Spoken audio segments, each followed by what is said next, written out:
Obi Rice on the beat.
maka onye dị ndụ ga-akọ si mee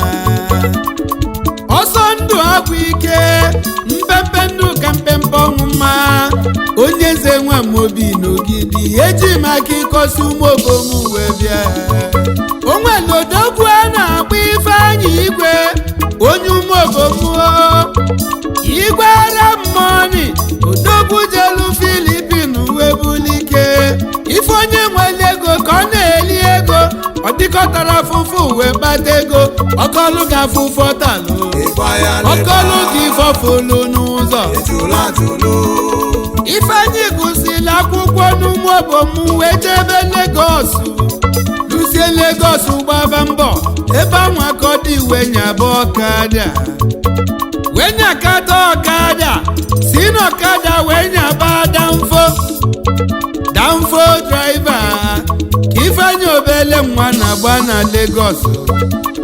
ọ na-anya danfo na-enweta ego ma ịma kilikili ego adị egbo mkpa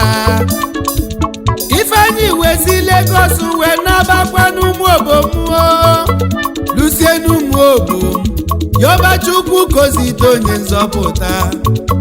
nwanne Ifeanyị wee si Cameroon nata kpọlụ Ifeanyị wee naba paweluzie Cameroon afịafa na-azụ bafia moto pasi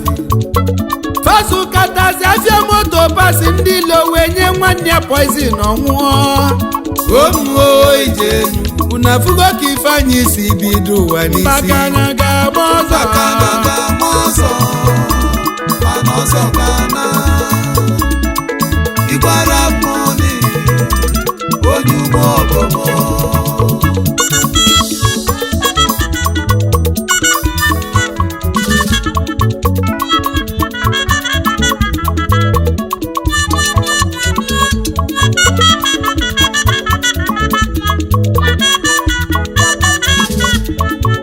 Ifeanyị afụrụ ego nri ma ọ fụrụ ọkwa ego ji akwụ ụgwọ ụlọ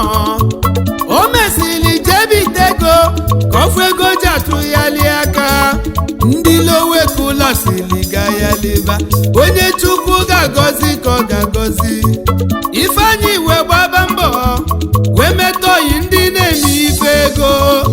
aka Chukwu wee dịla Ifeanyị kpolu kọntaktị aka nri na aka ebe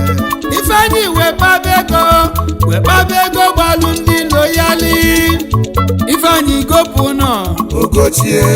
Ifeanyị gopụ nọ ogochie Ifeanyị gopụ moto ogochie ọmana ọ na-enwe ndị ilo iwe ndị lowe n'ezi anya fafụrụ ife a ga-eme wel asidenti tinyela Ifeanyị ekene dịli Chukwu n'echiche ndị ile mere ọma ncha nyaka nji si na mbaka na ga-ama ọzọ ga-na ka mobulu ntasi mme Igwe Arab onye ego mbaka na ga-ama ọzọ ga-na ka mobulu ntasi mme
nwa onye Imo steeti odogwu onye nze nwa m obi na-ekwunyeli onye na-achụ agụ ọsọ jidekwa ọfọ wee chụba maka agụtụ ya lia na ị ga-ekwete anya fụla agụ na agba ọsọ echiche ndị lochelara mọni chukwu ekwere ọkome nyaka ndị si na mba ka na-aga ma ọzọ ga-na ka m obulu ntasi mme igwara mọni gị na chi gị dị na mma ọkwa gị bụ CEO anyị Kings Global anyị Kings Empire odogwu Akachukwu dị n'arụ echiche ndị lotela anyị onye ego chukwu ekwere ọkụ mgbaka na-aga ma ọzọ ga-na ọnọlụbulu ntasi mme Igwara mmọnị onye ugbo bụ mụ n'idata onye ugbo bụ mụ n'idata anyị onye ego onye ugbo bụ ọnwụ ụgbọala ezi nna gị Alfonsus Igwe Katkisia na mmụọ nna m n'Igwara mmọnị ọnwụ ụgbọala ezi nne gị Zetresi Igwe nne m ụlọ ọmụmụ ezinne nọdụ mma egwu nne tili Igwara mmọnị onye ugbo obomuo odogwu Filipin Igwara mmọnị onye ugbo obomuo Ifeanyi Igwe Igwara mmọnị onye ugbo obomuo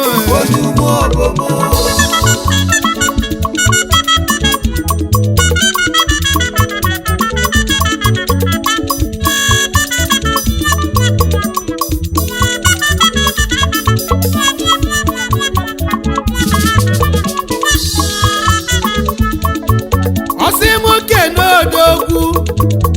Kisili Okafọ Akụbigi na mkpọ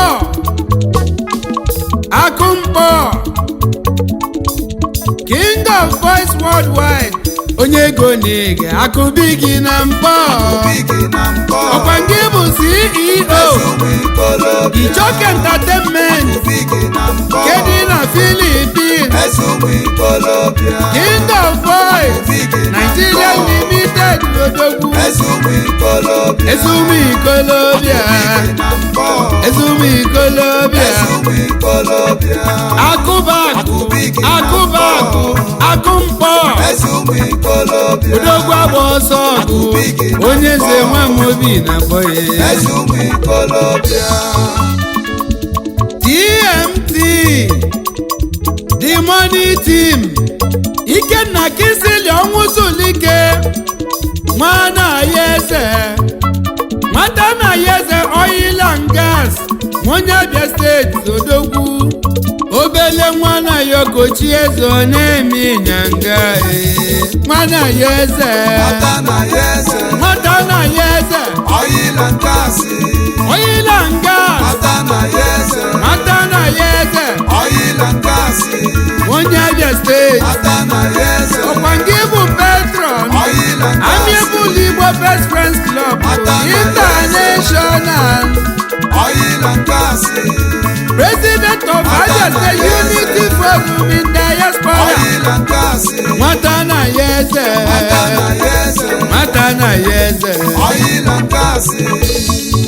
Chief Sakisili Chukwuemeka Oyekwe Emi King Emi na Philippine ezi Oyara money na-ekene mi King Emi na Philippine onye si na Nidago ezi nwa si dago osi na kisi eje onye si na Nidago ọkwa nke bụ CEO King Emi Global Source onye si na Limited Nidago King Emi na Philippines ara money na-ekene onye si na Nidago Mr. Frank Achusim the holy boy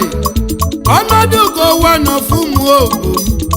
ezi nwa si Delta South eje ọnọdụ ugo n'ide atọ onye ugbo ogomwo ọnọdụ ugo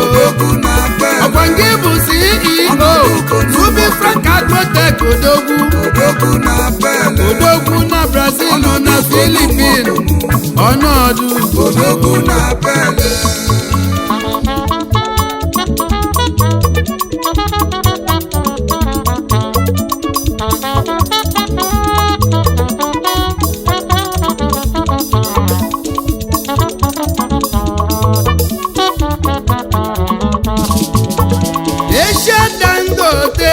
Dangote wanu na Philippines Akwatuegwu one of Igbo land CEO Global Empire International Limited Dangote onye ego Asian Dangote Akwatuegwu n'Igbo land CEO Dangote Nation Charity Movement International onye ego odogwu na Philippines Asian Dangote onye nze Nwamobi na ọfọnnagolu Ifeanyi Igwe na ọ bụrụ oke ọbatego na ọ bụ ka ọ dị ego n'ogo ndụ welie gị n'aka Chukwu dị a na-arụ mbaka na amalụ ọzọ n'ezie mana ọzọ na-alụbulu ntasị mme nwanyị ụmụobomu n'ide atọ onye nze Nwamobi na-akpọghị ife menaghị ma ncha igwara mmọnị onye maka na ga-ama ọzọ ga-ana Ifeanyi Igwe igwara mmọnị udogbusu ụmụobomu n'ide atọ maka na ga-ama ọzọ Chukwu ekwenụ ya mee maka inwere obi ọcha onye batara ego na-enye n'ụmụ ogbenye aka igwara mmọnị ife menaghị ma ncha onye ụmụobomu onye nze Nwamobi na-ekwunye ebube ego ndị Igbo na